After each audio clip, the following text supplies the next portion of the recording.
48 hours, over the weekend. Thank you. Okay. So how can we charge the, sorry, probably my question is not make very sense, but it's because I'm not really familiar with that. But how can we plug in, during the night if we park the car outside? You mean you park it other than here? We'll run an outlet. Yeah, they're putting out outside. Outside the Yeah. building? Oh, okay.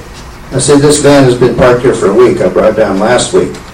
And I'll bet when we get into it, our batteries are pretty low. So we'll talk about how to charge it. That's Okay. very important. I charged it a couple of times.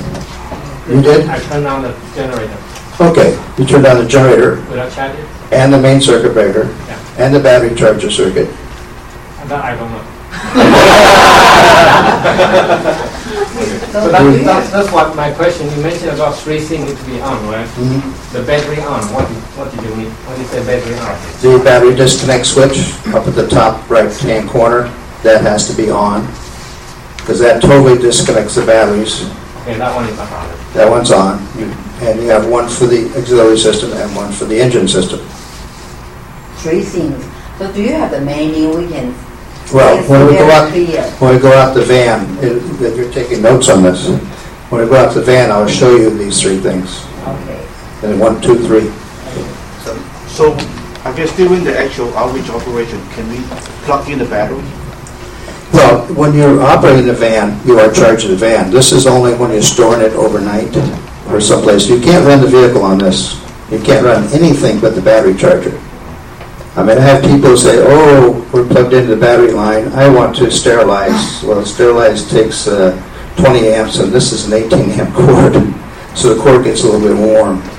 Or in California, they say, well, the batteries are charging. I want to turn on the air conditioner.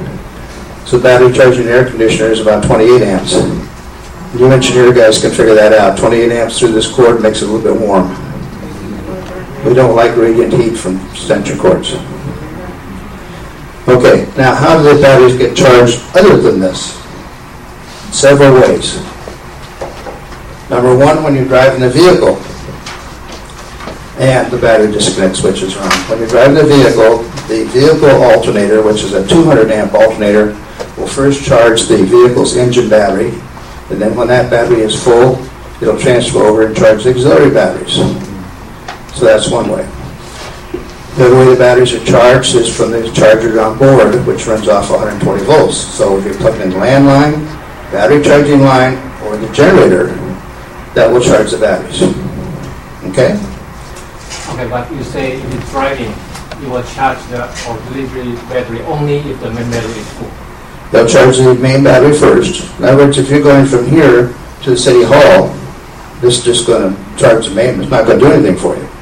But if you go from here to Sacramento, it's going to charge it real well. I was going to say Castro Valley.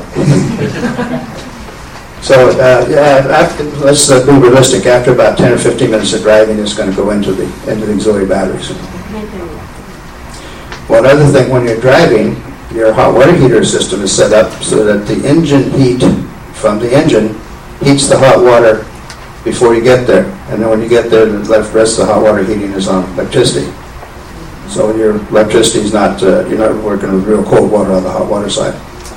Okay, any more questions on, basically on the batteries? You'll see a lot more of this when we go outside. Yes, How sir? many sets of batteries we have in the car? Pardon? How many sets?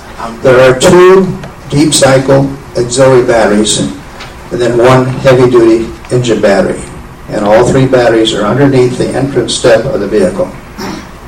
And you brought up a very important point, which I thank you. Whoever is in charge of batteries, do you pay weekly, monthly, bi-weekly? When paychecks come out? It's all volunteer, but if you're paid right, when the paychecks come out. In Tzu we don't have paycheck. Okay, yeah. Probably every 2 weeks. Every 2 weeks, okay. Usually it's once a month, and I tell the driver, if you get paid, you make sure the batteries are paid. Check the batteries once a month. I will check with our CEO, make sure he pays every 2 weeks. Yeah, you just put on the bottom of the memo paycheck, salary, water. Salary, water. Okay, and distilled water only, of course. and I suggest that you obtain a battery hydrometer, because it's a real accurate way to check wet cell batteries. And I have to be honest with you, in 100 vans, I've had some vans that are now going on 5 years with original batteries, and I have some users that are buying new batteries at $125 each about every 9 months. And it depends on how you take care of them. So batteries are very important. Take care of them. Give them some water. How much you mentioned the battery cost?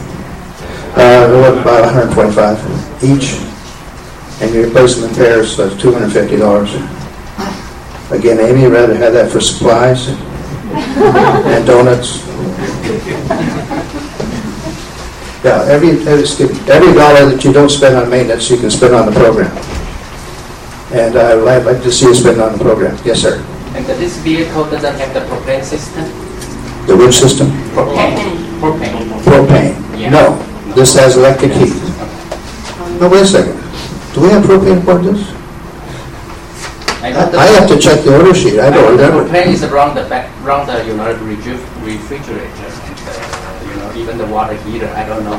Well, the water heater and refrigerator in our vans are always electric. It's not on propane. What made- I don't remember I don't think so. when we were doing Did we order propane? I don't think so. We figured we didn't need it in California. No, I don't think we have any. Alberta, Canada, we need 2 propane tanks. California, I don't think we need any. You have good electric heat aboard. We Yeah. will try to You won't go to Canada? We'll go in the summertime. It's really nice in the summertime. It gets cold wintertime. Okay. Any other questions? Ladies, I haven't had one question up from ladies. It's, you know, the above item you are talking about is belong to men's parts. That's true. That's true. We don't have a problem with that. That's true. This is a maintenance team. This is the maintenance team. Okay. Well, the ladies have to be aware of this too, because you may be in the van and the maintenance team's not there, and what do I do? We will make sure men's. So what do you do? My question is, if there's any problem with the battery low or anything, where we can find the signs that warning us, say, we need to check something, is the battery too low, where's the things we can look for? When we We get may not to, be able to fix it, but If at least we anything, can alarm ourselves. yes, when we get to the van, you'll see that there's a voltage meter. Okay. And we'll check the voltage meter and give you standards. All else fails, call us.